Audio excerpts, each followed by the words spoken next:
like Shia LaBeouf. Just do it. Now we're talking about Red One. The Dwayne Johnson, Chris Evans, J.K. Simmons, and other people romp for Christmas. I'm so sorry, Paul, that giant emblem is next to you, but I have to keep up the spoiler warning. And next week I will have that fixed. I promise you'll be good. There won't be a giant circle next to your head. You mean to tell me this movie had nothing to do with periods? Wow, I love it. There it is. That's what we needed. That's what we needed to spice false advertising. Reviews. We're just going to bring in Sir Sturdy. You have Santa's beard and you have a white polar bear. Come on now, dude. Oh my god. That's like so. Without too much information.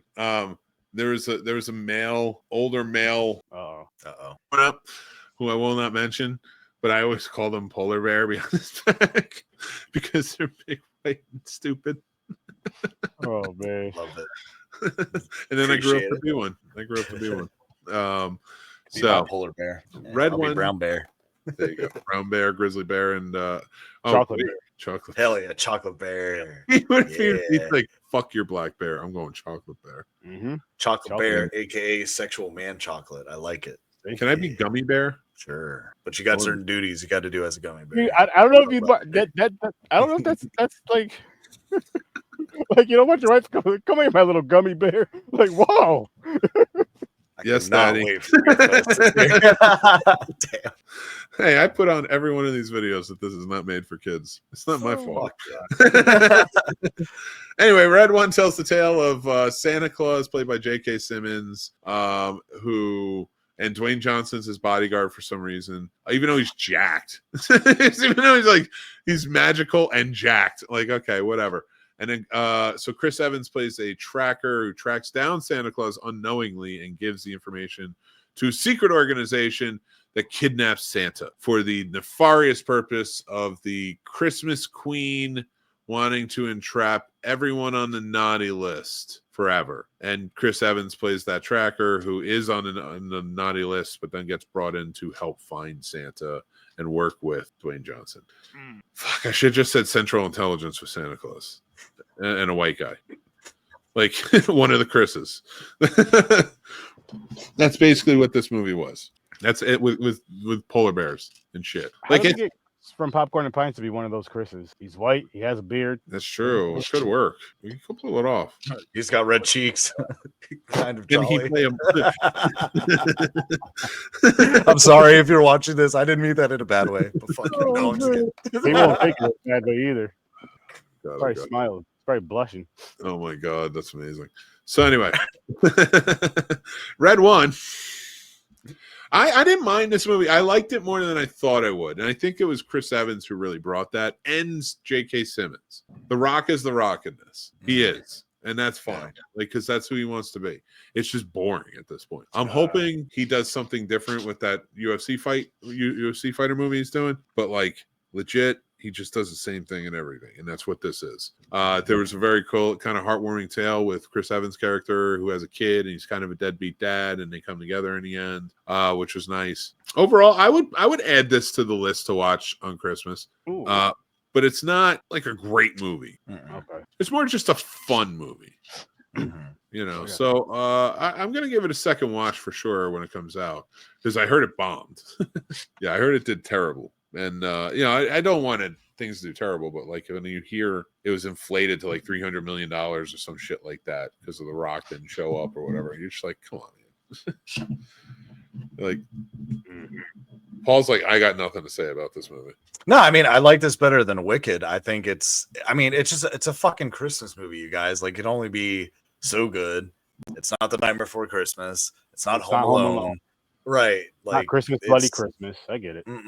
Yeah. It's not Black Xmas, you know, but I mean, for what it is, I enjoyed it. What? The 2006 version? Yeah, why not? Yeah. I mean, the 2006 version was good. So was the original. The 2019 version was terrible. Boom. Mic drop. No, you're about to lose your minds. But no, I did like this better than Wicked. I would suggest if you got kids, you know, this is one you can sit through that you're not going to hate yourself for watching. You'll probably enjoy some parts as an adult, and the kids will definitely enjoy it. It had funny one-liners and the jokes, of course. But yeah, I thought it was good. I thought it should have done better than it did. Like I said, I stand by what I said. I know we'll talk about next week, but it was much fucking better than Wicked. I don't agree with that statement, but Are holiday movies like, do they just have to be, dumb. I guess, fun at best? So they don't have to be like really good to kind of stick around every. I mean, I love Home Alone. I think it's a pretty good movie, but I'm just saying, like, do they I just have to don't- be fun to stick to be like that? You know what I mean? I think feel like it does.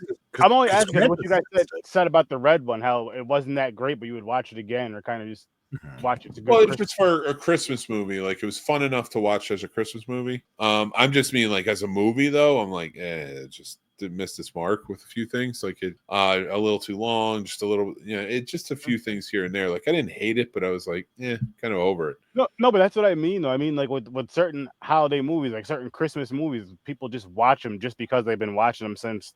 Which I think it's a beautiful thing. Do not get me wrong. Don't take this the wrong way. I think tradition is beautiful for certain things, especially when it comes to movie watching. Because I love movies, and you're passing it down to your family and all that. But like for specific, Christmas movies, there's ones that are just watched all the time that a lot of them suck. A lot of them suck. But I mean, I understand a lot of people love them for whatever reason they love them. Either they really enjoy the movie or they just love the feeling it gives them. But what I'm wondering is like with holiday movies, is that all they are? They just give you that fun feeling for the holidays, kind of like a holiday feeling, and then it's just like gone for the season. You know what I mean? Because there's a handful of Christmas movies I would watch besides the horror. I'm not even talking the horror ones. The horror ones I'd watch them all year round. But the non-horror ones, there's a handful I might watch outside of Christmas. Home Alone is definitely one of them. Mm-hmm. But then there's some it just feels right, like just Christmas. It's good, like just here. For me, there's definitely for a long time it was open. Like I could watch Die Hard, Home Alone, all these movies all throughout the year. Not like every Christmas movie, like the really, really Christmassy movies. Yeah, focused on Christmas. Like I couldn't watch Elf all year round. It just felt like a little much. But I could watch some. Now I've relegated to Christmas time. Okay. Because like a lot of stuff I've retired over years and stuff, like I don't watch as much if it's on TV or whatnot. But if I'm gonna rewatch stuff, like I just keep it around Christmas time because it has that good feeling and that good cheery vibe to it. That's fair. So I think that's a good ad for me. Which honestly, I feel the same way about a lot of Halloween themed movies and even Halloween in general. Like if I'm gonna watch, don't get me wrong, I can watch Halloween any time of year. Same thing with Friday the 13th. It just feels better on those specific dates or months. For Halloween, the month of October feels great to watch Halloween during the month of October. Friday the 13th, for whatever reason, feels great just to watch it then. Even though again, I can watch those anytime. So I guess, but Christmas is different. I think most people will watch Christmas movies throughout the year if they need that cheer. Okay. Sometimes I think it holds on to a mental health thing. Paul hates Christmas shit. Except Muppet Christmas Carol and Krampus. We'll keep those two. They're fine. Dude, can I just say, I enjoy a Christmas Carol. I enjoyed like so many variations of a Christmas Carol. It's crazy. I could just sit there and watch them. Bad Santa? Fuck yes. About to be watching that this weekend. That is a fun one. That is a really fun one. That's a good one. But let's give our ratings for Red One. I gave it a 3. You gave it a 3. 3 out of 5 for us. And that is all she wrote on that. But a mixed movie pick for the week, just so you guys know.